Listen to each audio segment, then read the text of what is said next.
last chance to get to my last goal, knowing that I'm better than half of these assholes. I'll remember to collect the second I pass go. Right blow, left blow, hit him in the chest and neck. I won't stop till my enemies are left to rest. Step on my plan, to be the best, die to beat the rest. When you get knocked down, take the knife out of your chest and go. It might be your last chance to blow. Don't stop, lift your head. You gotta strive to be the best.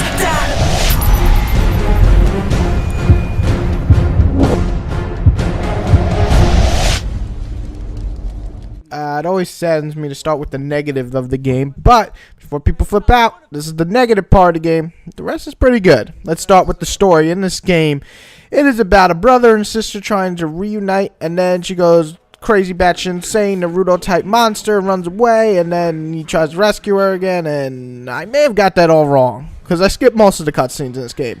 Now, why did you skip half the cutscenes, Whitey? You're a reviewer. Well, because they fucking suck. That's why. The voice acting is atrocious. I mean, on some seriously horrible PS1 level. I just came from Final Fantasy 13-2, and I can confirm that Soul Calibur 5 has far worse. Sorry to keep you waiting, Captain. This is Patroclus Alexander, the Holy Warrior.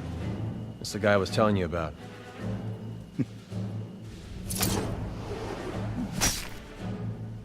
And take up that sword. Crossing swords is the best way to know someone. On top of that, the story for the most part is presented like a goddamn storyboard. A storyboard. People, a fucking storyboard. Do you understand the words that are coming out of my mouth? A story mother effing board. And then the few cutscenes in between mostly suck, because it's just talking. It's a shame too, because the graphics are amazing, and there should have been more cutscenes in the game. So, the story part of this game is horrible, but it is a fighter, so who really gives a shit in the end? Let's head to the next section.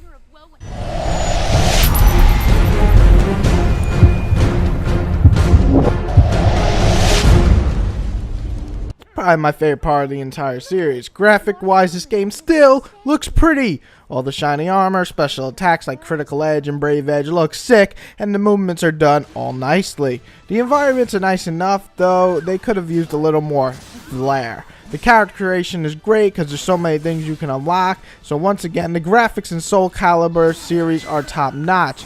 The series hasn't failed me here at all. I have nothing really negative to say at all about the graphics, which is pretty damn good.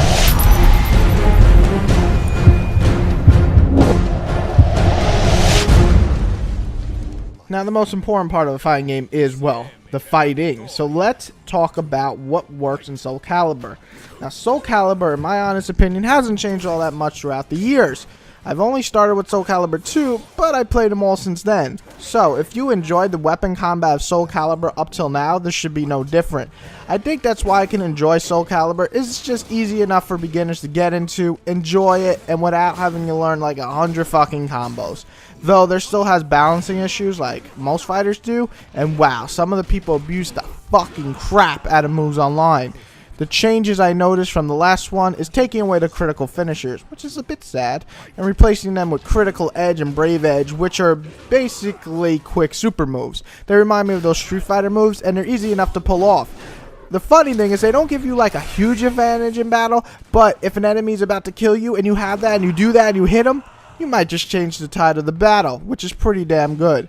Parries are gone now, but you just have to block. In this case, we'll time it, and I actually like it better because you don't have to do the exact movements, making it more of a timing game and less of a guessing game, which is something I've always liked. Also, some stages now knock an opponent out of the ring, and then you'll go to the next area on that stage, which is really cool because I'm not a fan of the ring out, but there's still stages with ring out. The character creation is back, and it's better than ever. It was good in Soul Calibur before I enjoyed it, but it's much better in this game. More details like height adjustment, way more stuff to unlock, and plenty of little adjustments to make the character that much more separate from another character. I've seen some really interesting designs from like Yu-Gi-Oh! To Panda from Tekken to some crazy black guy in a hood. That's my guy. And it's just really fun to create a character.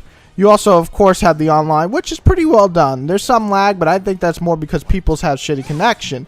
You can watch the entire match while waiting for your turn, and it's good to learn your opponent's fighting style. My main problem with the gameplay is the gameplay feels largely the same. No huge risk is really taken for this fighting engine. While it's not bad because it's a good fighting engine, it's a little sad to see no huge leaps, while other fighters in the past few years have tried to make huge adjustments to their gameplay, and while some fans of the older gameplay didn't like it, other people have enjoyed it and they got new fans to come into the game.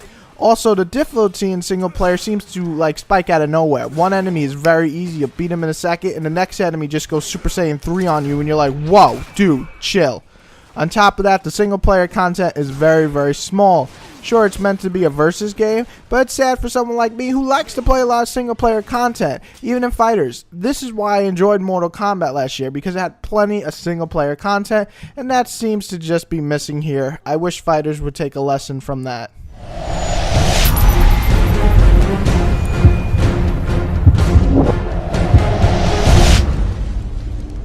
Now, Whitey, you seem to be complaining a bit, but you seem to like some stuff, so do you like this game? Well, I did enjoy my time with Soul Calibur 5. Somewhat.